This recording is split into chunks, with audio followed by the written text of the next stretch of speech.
Next question over here. Hi, yes. My name is Patrick. I'm a student at Centennial College. My question is, in Islam it says, Jesus Christ, peace be upon him, is not the Son of God. When we are all children of Allah and born of mother and father, for he is only born of a mother, why is he not the Son of God?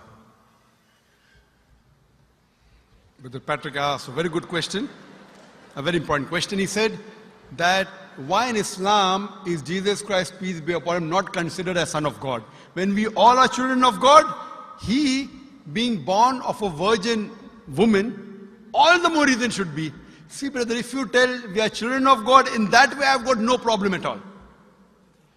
If you read the biblical language, if you say that we are children of God and Jesus is Son of God, in that context, meaning he is person who follows the commandment of God, most verily all the messengers of God, they are sons of God. But the problem is, if someone says he is not a normal son, but he is the begotten son, then there's a problem. Because if you read the Bible have got sons, the God has got sons by the tons. If you read the Bible, Adam is son of God, Ephraim is son of God, Israel is son of God. It's mentioned in the book of Romans, chapter number 8, all those who are led by the Spirit of God, they are sons of God. That means if you follow the commandment of God, you're a son of God. I've got no problem with that phrase at all. But today, that phrase has been misunderstood. You know, for example, if a young son asks me a question, I said, Beta, son, it's a very good question. He won't mind because I'm elderly, you know. But if I say that begotten son, that means I'm insinuating him. You know, maybe he'll punch me. Fine. So what do you realize? That using the phrase son of God, in the context that we are children of God, we have no problem. So in that context, all the human beings who follow the commandments of God can be called children of God. No problem. But what the Christian says, that no, Jesus Christ, peace be upon him, is not a normal son. And he quotes Gospel of John, chapter number 3, verse number 16. For God so loved the world that he gave his only begotten son. Whosoever believeth in him shall not die but have everlasting life. Correct, brother? So do you believe Jesus is the begotten son of God? I do. You believe, fine. Now this verse which I quoted, Gospel of John, chapter number 3, verse number 16, it's from King James Version. For God so loved the world that he gave his only begotten son. Whosoever believeth in him shall not die but have everlasting life. Now when you read the Revised Standard Version of the Bible, revised by Thaydu scholars, Christian scholars of the highest eminence, backed by 50 different cooperating Christian denominations, they say that this word begotten is an interpolation, it's a fabrication, it's a concoction, it's an adulteration. Who's saying? Not Muslims, not Hindus. Thaydu Christian scholars of the highest eminence in the Revised Standard Version of the Bible, they say begotten is an interpolation. It's a fabrication, it's a concoction, and they're thrown out of the Bible. So if you say Jesus is Son of God, like Adam, like Ephraim, like Israel, I have no problem. The moment you say begotten, I want to ask you the question, what is the meaning of begotten? Brother, what is the meaning of begotten? You know, begetting is an animal act. It's the function of lower animals of sex. And when you say that he was born to Mother Mary, virgin, what are you insinuating?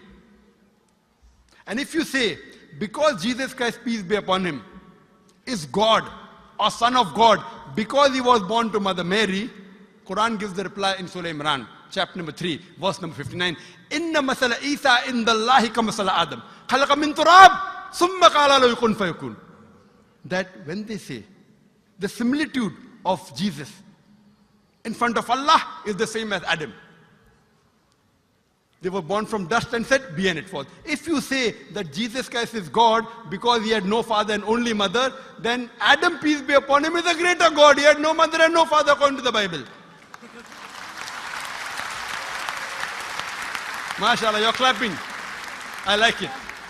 So if you say Jesus is God because he had no father, only mother, Adam is a greater God, peace be upon him. He had no mother, he had no father. I never referred to him as a God, but Son of God. That's right. Fine. So Adam is a bigger son of God. Right or wrong? By your definition, Adam would be a god, for he has no mother nor no father. Not my definition, not my definition. By the definition of the Christian missionary. By my definition, he is a messenger of God. Because God cannot beget. I told you in my talk. Lam yalid wa lam yulad. He begets not, nor is he begotten. The moment God begets, he is not God. Son of God meaning pious person, I agree. That's the reason Allah subhanahu wa ta'ala in the Quran, in 99 attributes, he has missed out Ab, father. Why? It's a good attribute, but Allah did not mention Ab meaning father because people started having wrong meaning of the word father. So he used a more difficult word Rab, but did not use Ab. Logically it's fine, but Almighty Allah subhanahu wa ta'ala purposely did not use the attribute Ab in the Quran because people will misunderstand. That's the reason English-wise, saying Jesus is the Son of God, meaning messenger of God, I'm with you. But the moment you say begotten Son, I have objection.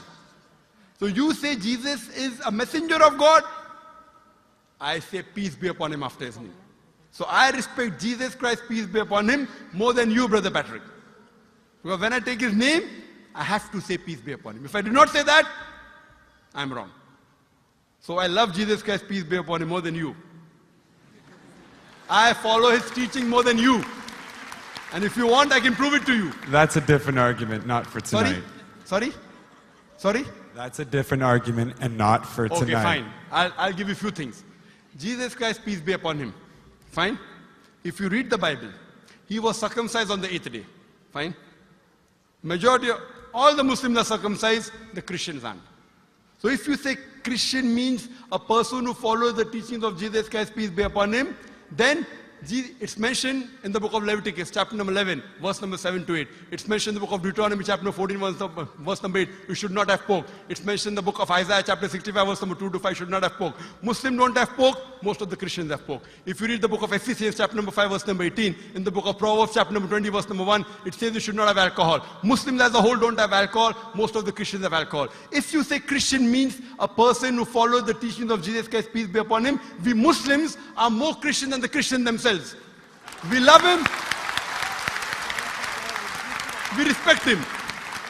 If you say, I love Jesus Christ, peace be upon him, but don't follow his teachings, your love is false. We, therefore, mashallah, I love Jesus Christ, peace be upon him, more than most of the Christians. Because I follow his teachings, I respect him, I revere him. And Jesus Christ also said, in the Gospel of John, chapter number 16, verse number 11 to 14, I have many things to say unto you, but ye cannot bear them now. For he, when the Spirit of truth shall come, he shall guide you unto all truth. He was talking about Prophet Muhammad to come. So Jesus Christ, peace be upon him, said, you have to believe in the last and final messenger, Prophet Muhammad sallallahu alaihi wasallam. So even that way I'm following Jesus Christ, peace be upon him. I believe in Prophet Muhammad. Do you believe in Prophet Muhammad as the messenger of God? I do. MashaAllah. Now you're more closer to... Allahu Akbar. Allahu Akbar. Subhanahu wa ta'ala. Now he wants to say the Shahada, and then we will move on and say Ashhadu an la ilaha illallah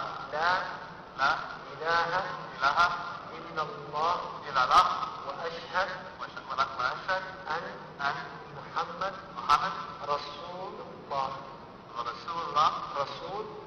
Allah. I'm more excited than him. Allahu Akbar. Allahu Akbar. Allahu Akbar. Allahu Akbar. Allahu Akbar. Welcome your brothers and families. Welcome in. Showing us Islam. Showing us God for it. Jazakumullah khair. And Allah,